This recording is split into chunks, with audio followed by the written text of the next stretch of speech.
Welcome to The Roofer Show with your host, Dave Sullivan. You found the podcast that helps roofing contractors grow their businesses, make more money, and have more free time.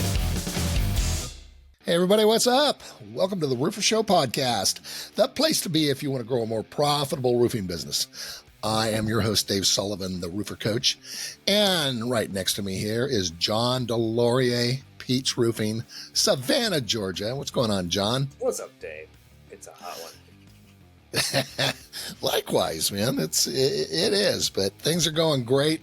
I'm heading out on vacation next week, so that's going to be good. You know that 2-week vacation thing that we talk about all the time? Hopefully you are taking your family away on a 2-week vacation this summer. And don't tell me, oh, I couldn't do that because my business will fall apart. As we say, then you don't have a business. You've got a job.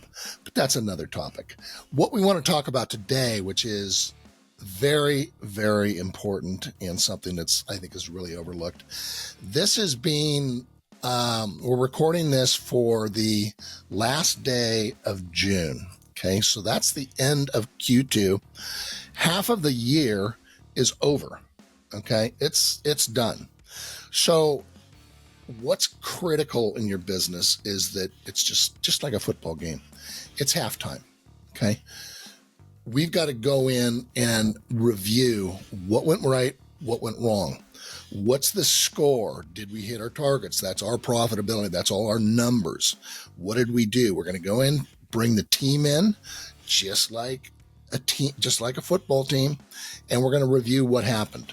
And we're going to make sure we understand the mistakes that we made, what we did well, and we're going to come out with a new game plan. We're going to adjust this for the second half. And it's just the same thing we're doing. Okay, so this is why it's so important, because most contractors, they'll just go through the year and they use the hope strategy.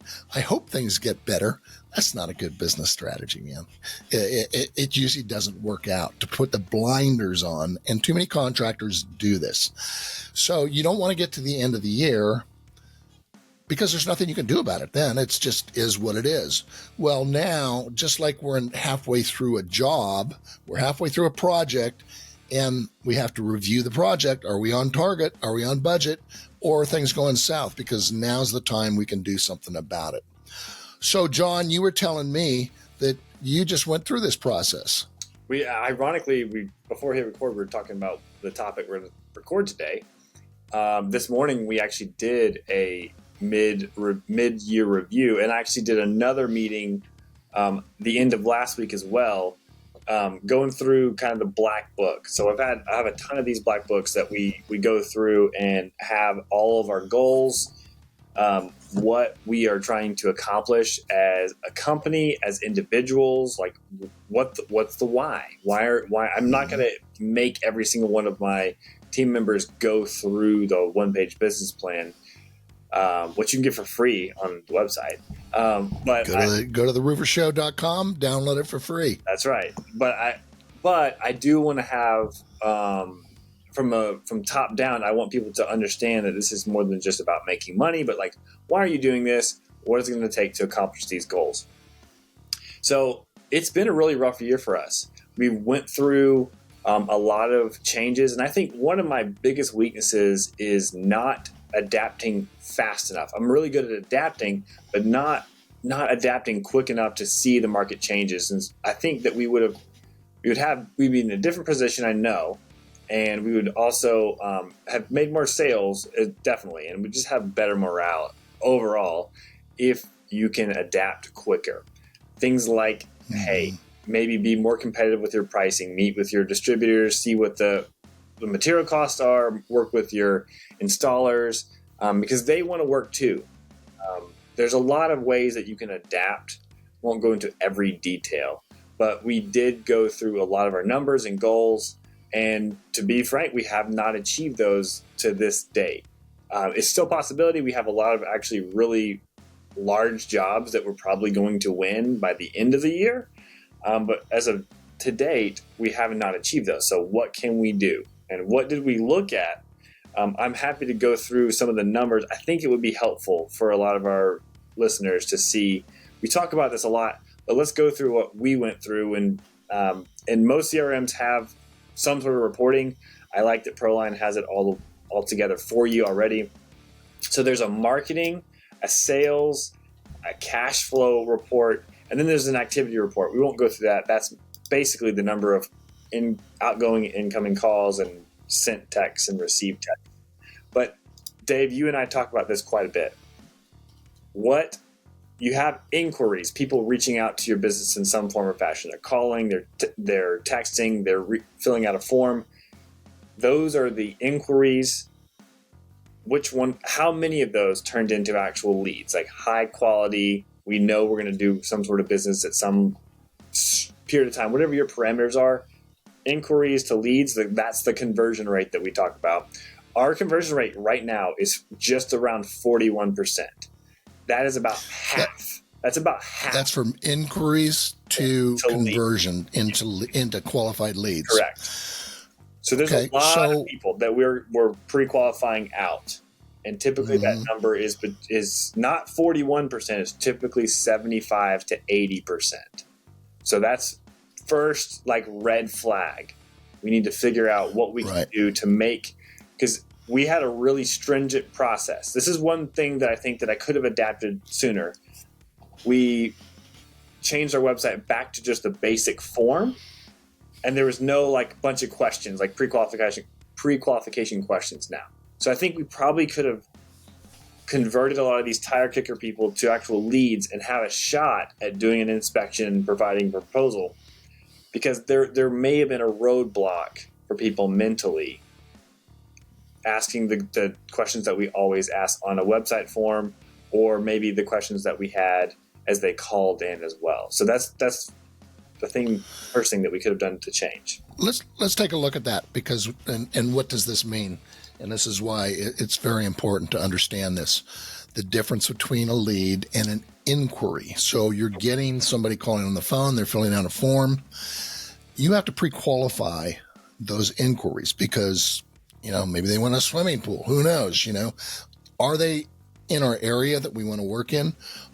Is it the type of work that we want to do? Is it in a neighborhood, for instance? Can these guys afford us? We have to make those judgments. Okay. And then we convert those into a lead. Now, we have to track this because it's telling us something. Okay. Now, answer me this, because you said those conversions have gone down. So are you attracting the wrong type of prospect? That's one thing, So is our website doing what it should? Are we getting the wrong message out? Why are these people calling us? And why are they the wrong people? Because we want to pre-qualify a lot of this just on our website.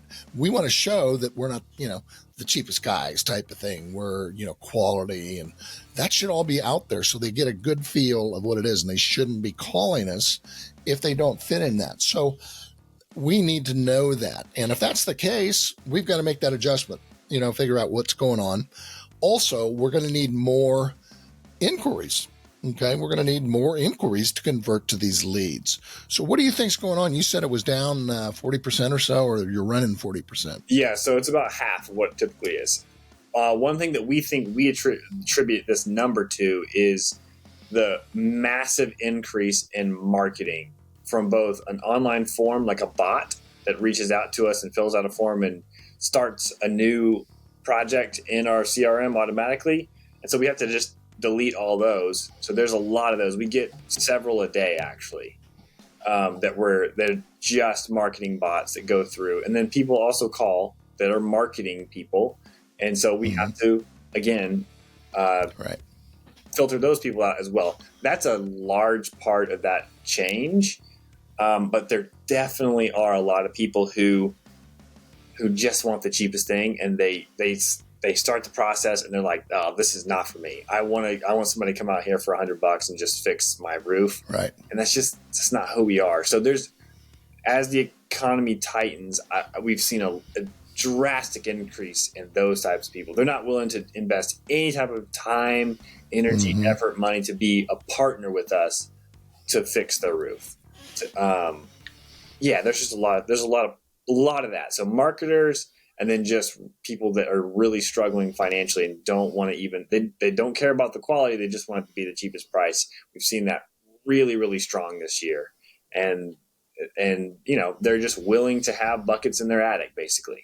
So that's right. I think that's a big deal. We have given proposals to a lot of people, and they still haven't done anything, and it's been months and months and months.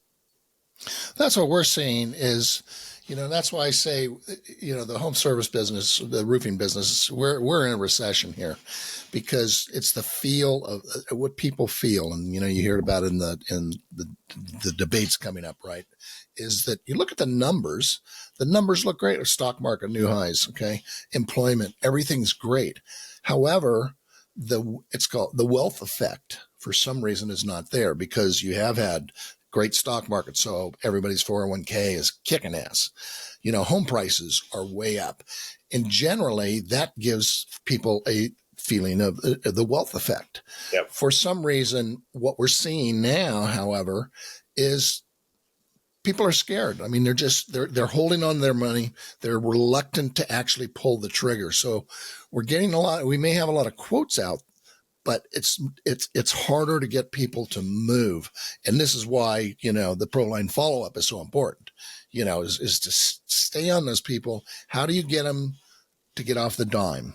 Yep. Very true. So just going back to review really quick, that's the marketing report. That's inquiries to leads. Your conversion rate at that point, the total number of leads. Also, one thing to note that we talk about quite a bit is how much revenue per lead. So then you can calculate, if you have revenue goals, that's part of the marketing report. Yeah, you've got to know your average job size. You've got to know these numbers and what you're putting out there because you've got to figure out how many leads, how many jobs you got to do every year. Yep. How many jobs are going to convert? So how many leads do we need? Got it. And so the next report that we talk about in these mid-year reports, and we should be reviewing this honestly I review them every week, but at least every month. You're going to go to your sales report and you're looking at the total number of jobs you've sold that year, the contract value, like the actual value of the total jobs, that's your revenue. And then you want to know, like, a lot of people think I've sold X amount this year, but you haven't actually collected. So like having the contract value that you sold and then the actual amount that you actually collected is a really big differentiator. You need to know that. And then let's talk about some profit. We talk about gross profit quite a bit. So you need to quantify how much gross profit have I made this year according to my CRM. It's really, really important to know that. And then this may be the biggest thing because you're like, why don't I have any money? We'll get into that in a minute. But let's look at the number. This is how much gross profit the company has produced year to date. Going kind of in the same direction from the last report is what's the average revenue from all those all those projects? Like it's really, really important. And then what's the average profit? So you have the total profit, the average revenue from each job, and then the average gross profit from each job. That's going to give you your gross profit margin. Ours is a little high, right? Go ahead. Let's touch on this margin, the difference between margin and gross profit margin versus gross profit dollars. Yep. Your margin, you have to understand this. So if you sell a job for $10,000, it costs you $6,000 to do it. You get $4,000 left over. That's a 40% gross profit margin. Yep. You have to know that number. When I talk to contractors, it's one of the first things I say, what's your gross profit margin? Oh, yeah. I have to check with my accountant. I'm like, you got to be kidding me. Yeah. That's a huge thing about, Dimitri actually just made a video on this about markup versus margin. And you should probably watch that video because it's a really good explanation. We talk about it at length in our masterminds and on podcasts and things like that. But that's a really good start. But then also we see this a lot with people who just sell jobs per square. That's not how this works. If you sell a job per square, you will never know what your margin is, and you'll never know what your actual dollars of gross profit are on each job. You just won't know. You have to understand your COGS. You have to understand like what your actual direct costs are. and then you have a margin added to that. That's what this report is all about, is understanding the dollars of gross profit that you've made, what's the average job size, and then for the average job size, what's the average gross profit of that job? That'll give you your margin. Like, you need to know that, because you need to know, I have to sell X number of roofs, or I have to sell more roofs because my margin is not where I thought it was. Right. So it's a huge, huge deal. And that's important to understand, because, if you're going to cut your price, you're going to cut your margin. Okay. So you're going to make less money. That means you're going to have to go out and sell more jobs. How many jobs? A lot more than you think. Okay. And that's the problem with trying to be a low cost producer. It's a lot easier, better to go in there and learn how to sell and raise your price because you're different and better. And you can explain that to your customer, because then you have less risk. You're doing less jobs, all of these things. But either way, what your sales are and that gross margin, now we're talking about gross profit dollars, dollars coming down below the line, okay, down to cover our overhead, your salaries, and make a profit. And if you don't have enough dollars coming down to cover all those costs, that's what we always say, what does it cost you to turn the lights on every day? Just to show up. Those are fixed costs. Whether you sell anything or not, you've got, maybe $10, $20, $30, $40,000 a month as your nut that you have to cover just to break even. So anyway, back to your reports. No, you're fine. These are really, really important things. Again, this is going back to what I think one of my weaknesses are. I did not adapt quick enough, and the market, specifically in Savannah, but also in our Athens market, there is a lot of stress on the economy. So what we're seeing is a lot of just subcontractors are going out and they're doing decent work, but there's no warranties. They don't have a lot of work. So they're going out and marketing for themselves, driving all of the prices down significantly. And it's going to be bad for the homeowners in the end, because they're going to have problems and they're going to have no one to call. But if we had lowered our margins earlier, we would have a lot more sales, and we would have ended up with a lot more dollars, like you said. Our margins would be lower, but our dollars of profit would be much, much higher, and we would have won dozens and dozens of jobs if we had listened and actually moved our margin in our proposals. We're very fortunate to be in the 40s, so we're typically above 40% gross profit margin. And most of in the South, we have to be around 25% gross profit margin right now to sell a job. And that's even too high for a lot of people, because there are other competitors out there that are selling it for even lower than that. So, and that's a tough way to make a living, man. It's very, very difficult. It really is. So again, we know all those numbers. We know gross profit margin. We know the gross profit dollars. Then you want to know the big thing. How do you understand your close rate? We talked about conversion rates from inquiry to lead. How many inquiries do you need to get this many leads? And you'll understand by that conversion rate. Now we're talking about how many proposals do we have to send to how many actually sell. And again, we're about half. We're about half of what our actual sales close rate is right now.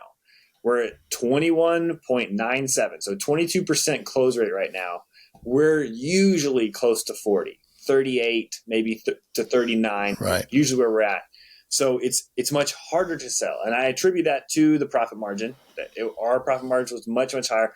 There are many times this year where we were almost double what our competitors were selling at.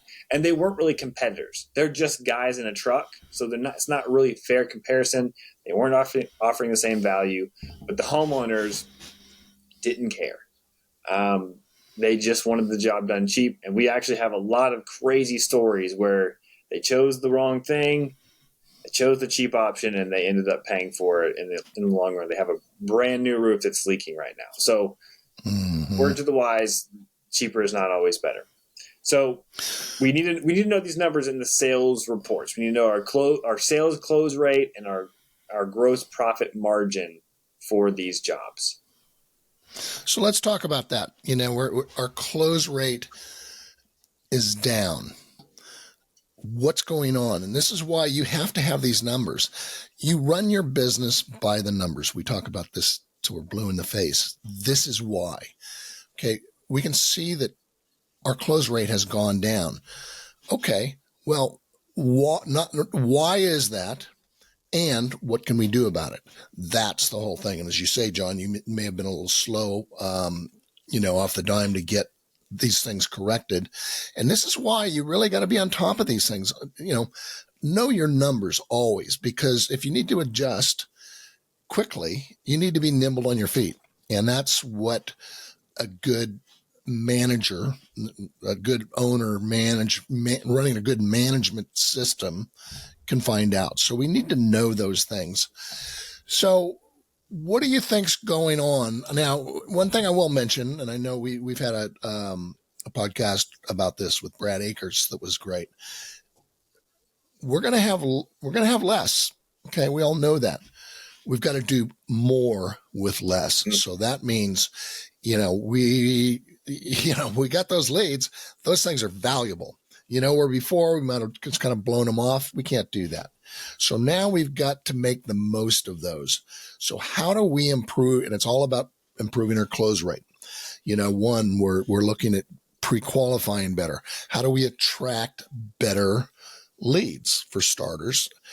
And what's going on? Are we presenting poorly, or do we need an improvement on our sales skills? Do we need to upgrade our proposal system? Do we need to change our sales process? What's going on? We need to look at that and make those determinations. And you say, hey, it's tough, man. Prices are down. That's a hard thing to fight against. Totally true. What do you think's going on? There's a lot of things that can happen. Definitely the margin, because of the competitors lowering their price to just record-setting lows. That's going to be really hard. Here's a good example. Multiple jobs, we've been between $18,000 to $20,000, which is around our average for a lot of these roofs. And we're talking about like 2-3-story roofs, 12 pitches, all cut up jobs. And then the competitors will come in at 12,000. So it's almost half the price that we're charging. They're not doing a complete roof system. They have a crew there's a story today. Somebody sold a job, next door neighbor. It took them, they're 2 weeks into this roof. This is a residential job. And they've been there for 2 weeks at this residence. And they wonder why is this so much cheaper? Right. 2 weeks that their house has been exposed to the elements. And this is just a good example of what the value that a professional company can bring gives you peace of mind. We would finish that job in about 8 hours. We would have everything torn off, everything installed, and completely cleaned in one day. And that's what you're getting. You're getting a complete crew that understands how to install these systems. So I explain all that because we all know we're watching and listening to this. We're roofers. You've got to be able to communicate that to homeowners. I'm telling you stories because these are happening to us in real time. You need to be able to bring those pain points home to them to understand, hey, this is not what it's going to be. That's probably the biggest reason why our close rate has dropped so dramatically, because there's a huge shift in the market to we have no work and we're just going to work for ourselves and we're a roofing crew. We get inquiries all the time. They're coming to my sales guys, actually. They're Facebook messaging our sales guys. Hey, we've got a crew of 10 guys. We're insured. We want to do work. Even the subcontractors don't have any work. So they're just fighting tooth and nail. And if a homeowner gets their number, they're like, yeah, we can do it. And they may not be best qualified for that roof. They just want to do work. And so I would say that's probably the biggest contributor to our close rate dropping so much in a very short period of time. This is and we've got to really look at this because this is a free fall. It's a race to the bottom. It's what we call it. Okay. And what you've got, I've been around the block a little bit, I may not look like it, but, I was a contractor for 30 years and I went through a number of recessions. I mean, they suck. They really do. And most of our listeners haven't been in business for more than 10 years. And the last 10 years, if you haven't made a shitload of money, I mean, you got a real problem. I mean, this is just, fish were jumping on the boats. And I mean, there was so many jobs available, oh, I can't get to it. Remember all of that? Oh yeah, we're booked up for 3 months, 6 months.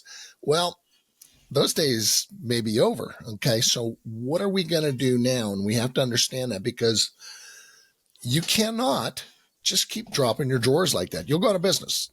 Boom.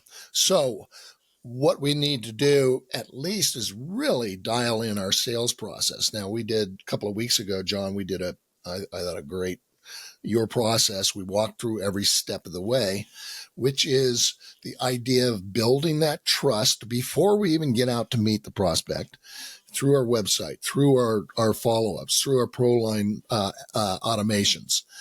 And so when we're getting out there, because it is all about trust, most homeowners, they think a roof's a roof's a roof. They don't understand the difference. So why wouldn't they go with a cheaper price? If you can't show them that there's a difference and how you're different, you're screwed.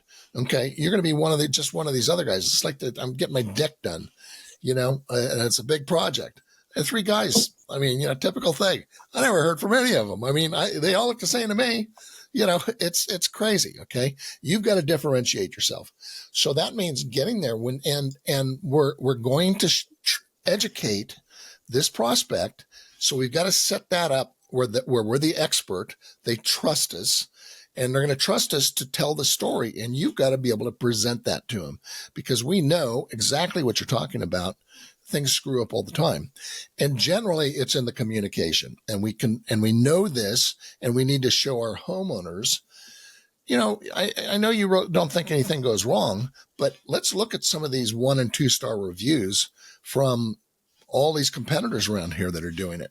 Oh yeah. They came out, tore my roof off and left, never saw them again. They stole my money. They did this. They made a mess, all of those things. They never showed up when they said they would.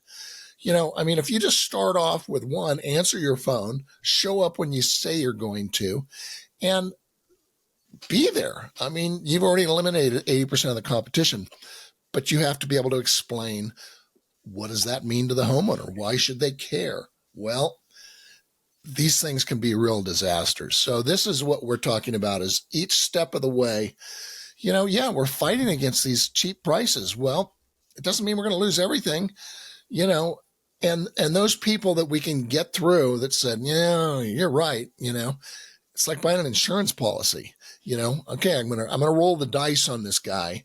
He's cheap, but 50-50 chance he's going to screw it up. So that's what sales process is all about. Go back 2 or 3 weeks on the video that we did on that. So there you have it. Nice. Well, so the third report, we've done marketing, we've done sales. Let's get into cash flow report. So we talked about this is a big deal because you're like, oh, I've made this much money, this much profit. Well, let's look at reality of the situation. So isn't your cash report just you call the bank and see how much money you got in the bank? Isn't that's all there is to it, right? Your checkbook. That's right. So we can go down a deep rabbit hole on overhead and things like that. And that's one thing that we've actually done well recently in the past couple of months is we reduced our overhead so that we can maintain a lower profit margin. That's a whole different thing. Got to do that. So, but this report's really important because we talk about like, how much have you sold? Okay. You need to know if you have received a certain quantity of payments and then actually how much net revenue has come from those payments and why those two numbers could be different. If you use a credit card processor or you use financing, those numbers will be different because the processing fee will be taken out. So you need to understand how important and how impactful that can be. If you have a certain number, you're like, I've done $1 million of this, but I've only received this much money. You'll see really quick how much merchant fees are and how much dealer fees are for financing. You need to understand that really, really intimately. That's the first thing in the cash flow report that you need to understand. Then you need to understand, like, what's the total dollars of quotes that you have sent out year to date. And then compare that to the signed quotes. So that's a really good example of like, okay, if I send out X amount of dollars, this is how much revenue I'm going to generate from this much if the trends continue. And then once you have all that together, the final thing is that a huge cash flow issue is accounts receivable. We have a really, really good process that we almost never have any accounts receivable. We used to have crazy, terrible accounts receivable. Yep. And we do mainly retail, but we do a lot of insurance work as well. The insurance work, we have a better process now. Like we're doing insurance. We had a deposit today from an insurance job, and we always get a higher, for us, we get a 50% deposit. And the reason we do that, or it's close to it, depending on deductible and first check. We do that because we want to make sure we reduce our accounts receivable by the end. We want the customer to have all that, the correct checkbook and the correct account that's funded, all the excuses that we had for years.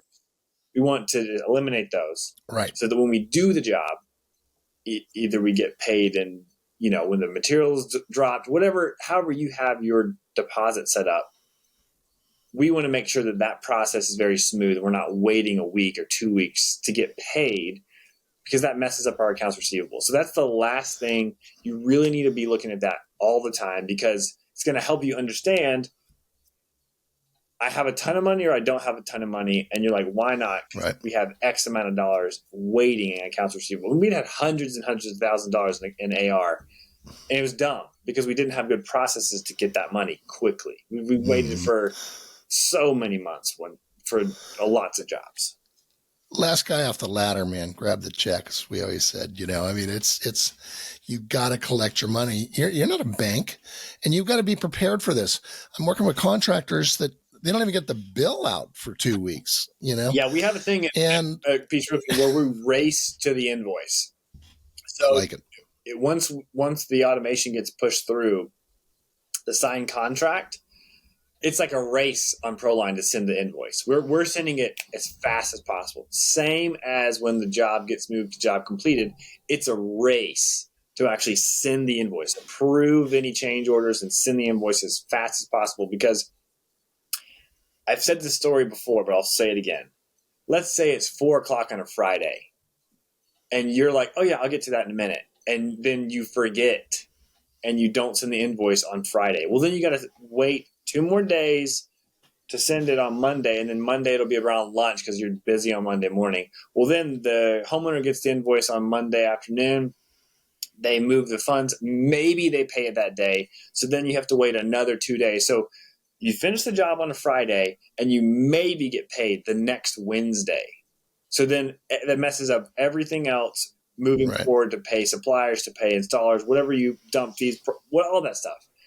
It's almost a whole nother week at that point just by not sending out the invoice in a timely manner. It's really, really important to do that. We love that part. It's like we win if we send the invoice out faster. There's a reason why they say cash is king, because it is, and cash is, it's the lifeblood of your business. You've got to have it collected, and you've got to understand it too. This is what John's talking about, a cash flow analysis, cash flow report, because you can have all those deposits in and thinking, oh, God, we're making money, we're flush.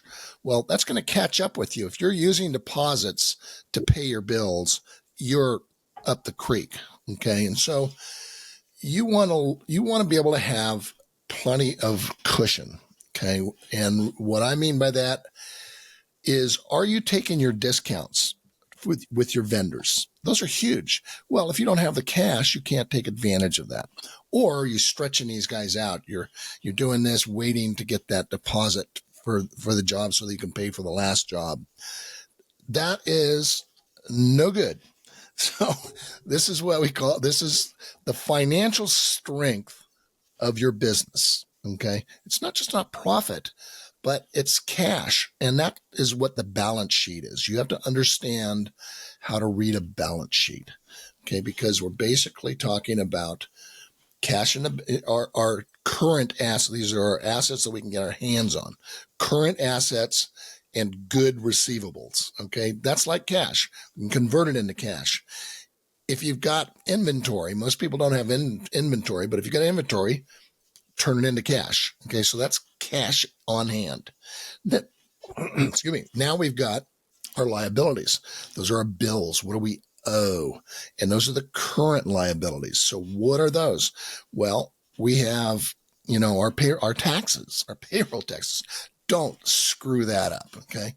We've got our vendors. We've got our credit cards. There are little things like this. All of those things we have our truck payments, perhaps, all of the needs for cash. Okay. And that is all added up to one number. This is what we're going to need to pay. And generally current assets, current liabilities, that means they're going to come due within 1 year. Okay. So short term, as opposed to vehicles and things like that. Those are long-term assets. Now, we look at the ratio. I don't want to get complicated here, but it is really simple. So if you have, let's say you got $100,000 in the bank, but you've got $100,000 in payables, okay, money you owe. Well, that's a 1-to-1 quick ratio, okay, and that ratio tells you the strength of your business. So you've barely got enough. You don't have any cushion. Okay. So what you want to have is 2-to-1. So if you've got $200,000 and you've only got $100,000 of payables, that means you can take your discounts. You can invest that cash. You've got plenty. You just have, wiggle room. And that cash comes from profit. Okay. If you don't have any cash, you're probably not making any money. Okay. And when companies go out of business, it's not necessarily because they're losing money. They just run out of cash. They can't pay their bills. Boom. It's over. Close the doors. Cash is king. You've got to focus on that. And we've done a number of shows on that. We got to get back to that, talk about how important that is. So very, very important. And we need to know those numbers. And this is the time to review it. Halftime. Love it. We solve the world's problems right now. There we go. That's all there is to it. I'll just say this again. Well, let's talk really, really quick. Get on board with some sort of reporting. And I used Job Nimbus before, and I created all these reports. You can use any CRM. You need to review this podcast and understand the things that we talked about and just create a report for that. You got to do really quick. We've said it. We'll say it again. You need to know how many inquiries turned into leads. That's your conversion rate. That's the biggest thing. Then the sales part is how many jobs have you done? What's the average revenue per job? What's the total amount that you've actually sold? And then what's the total dollars of gross profit that you have? That will help you understand your average gross margin. That also helps you understand the total contracts that you have to send out that were actually contracts signed. That's your close rate. And then going back through it, how much have you received? How many quotes have you sent out? The total dollar amount. And then what is your accounts receivable? How much do people owe you? Those are the things that we talked about today. That's the reporting that you need to do at a very, very minimum. And what Dave is saying, the ratio is a very good point as well. Something that we've reviewed several months from this date. And Tisha, who we work with at the Roofer Coach, who's a part of our mastermind and coaching, she works with me and sends me a report every single week so that I know exactly those things that Dave just talked about. It's really important. And guess what? We meet every Thursday morning for 15 minutes at the same time every single Thursday to go through it. It's really important not to just look at, this is what it is. No, there's real value in that. So even on bad weeks when you don't have good sales or a lot of expenses, whatever it is, it's really important as an owner, as a leader, to review the financials every single week with somebody who's like, hey, could we do this? Could we do that? She'll give suggestions of like how we can improve these things because she's looking at them in a very binary way. Money in, money out. And how do we make sure that you're profitable from the numbers perspective? So that's the last thing that I'll say is like, you can have all this information. can have all these reports, but actually implementing it and meeting with somebody, I would say it's not too hard. 5 to 15 minutes once a week is a really good rule of thumb. I mean, you can say you can just do it yourself. I think it's much better every single time for every personality type to meet with somebody for a couple minutes just to say, hey, everything looks fine.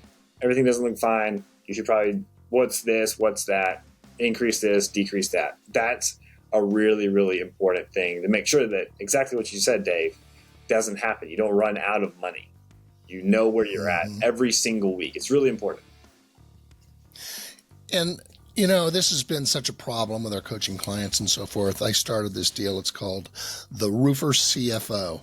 And this is a fractional CFO, Chief Financial Officer. And what we do, first off, working with Tisha, is that I would say at least 80% of contractors have their QuickBooks screwed up because it comes out of the box. It has nothing to do with a construction business. It's like setting up for a dry cleaners. Okay. So first off, that chart of accounts has to be straight. You have to start off with a correct, bookkeeping system. So what we do is we come in and do a cleanup, and it's not a huge thing generally, but we get that put together because you have to be working with good financials. Each month you have to have all of your costs in the right spots. Otherwise, you're not charging the right amount of money. It's crazy. And then whether you have somebody in the office, I think the way to go is outsourcing your bookkeeping. And that's Tisha. We work with a number of contractors, and she comes in and understands construction accounting. It's totally different than regular accounting. It's just not regular bookkeeping. It's different. Like, get into all of that. But what's different is when you have to have, if you don't have your financial statements, first off, you got to have monthly financial statements, all of these reports that we're talking about. And if you don't have them by, say, the 15th of the month, the next month, you're not running a good business. I mean, that's just, that's bush league. Okay. So you want to have that together. Then what we do is the three of us, business owner, Tisha, myself, we just get in there and we go through every one of those numbers.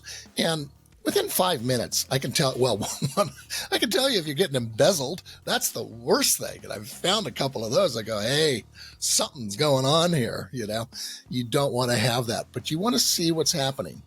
And what we're talking about here is running it by the numbers. First thing is you got to have the right numbers and the correct numbers, because we're going to make decisions off those. That's what business management is. Now, we've got all this information. Now we know what's going on. Here we are. We're in our halftime huddle. Now, what are we going to do? We've got to have a plan. We know the scoreboard. Okay. We know the score of the game. We're coming out of the locker room, and the lights are out on the scoreboard. That's how most people operate. They have no idea what the score is or what the plan is, what you're trying to do. But we have a strategy, and we've built that from knowing what happened in the first half. We need to make some certain tweaks, like John's saying. Well, he's going to have to figure out how he's going to, probably get more lead flow, because conversions are probably still going to be a problem. Close rates are still going to be a problem. But he knows that now, and he can adjust for that. And we've got options, because if you get to the end of the year, it is what it is. That's no way to run a business. So I think that's awesome, John. I can't wait for the end of this year to see how you turned it around and turn this into your best year ever. We have some good things going, actually. We're really excited about lots of things. We have a huge, huge opportunity, actually, to be potentially a record year. So, yeah, we'll let you know how it goes. I love it. And this is why you've got to have your mind right, okay? You're going through tough times. John and I were talking earlier. Hey, we burned the ships, man. There ain't no going back. So this is it. We've got to put this together. We got to make it happen, and we've got to be smart. We've got to educate ourselves. You got to get help, whether it's through watching this show or coaching or mentoring, whatever it is. it's going to be tougher. You want to get this together and make some of these changes. And that's how we're going to do it. So we're going to make these changes. And when we do what we call an action plan, we come out of these meetings, it's going to be, okay, what's the one thing that's going to move the needle? What's the one thing that's the most important? Well, maybe for John, we got to kick up our lead. So we're going to have some, we're going to have to spend more money basically and be smarter. So if that's what it is, that's the one thing. It's not the only thing, but it's the one thing, the most important. Now we can go to the other ones. We just don't have this big list and, get overwhelmed. We do it in priority, in order, which is the most important. Then we always have, here's the goal. Who's going to do it? Who's in charge? Somebody's got to make sure that it happens. And you've got a date, progress. Okay, you got in 30 days, you're going to report back to us about what you've done and so forth. And then we're going to have this complete by X. And that's how you move things along, just like you would a lead through the pipeline. We're doing the same thing. And we get to the end, we do our review again, and we do it all over. And this is how you make money in the roofing business and run a solid business. This is what PE is looking for, private equity. Everybody's rolling these companies up. If you want your company to be valuable, you better understand all this crap, and you better have your financials. You better have these numbers down, because they want to be able to see that you know what the hell you're doing. And if you're making these adjustments, you know what you're doing. You're running a real business. So I think that's about it. John, you got anything else to add? We solved the world's problems. Once again, man, every week we do the same thing. It's awesome. All right, everybody. Well, thanks. And thanks, John, so much. It's, you got a great program, great business. I love hearing about all this. And what I really like is being on the other side. It's a lot easier saying here, do as I say, not as I do. Right. It's definitely a journey. It's definitely a journey. I told my coach that all the time. I said, if it was so easy, you'd be doing it. So, Anyway, thanks, everybody. We'll see you next week. Bye, everybody.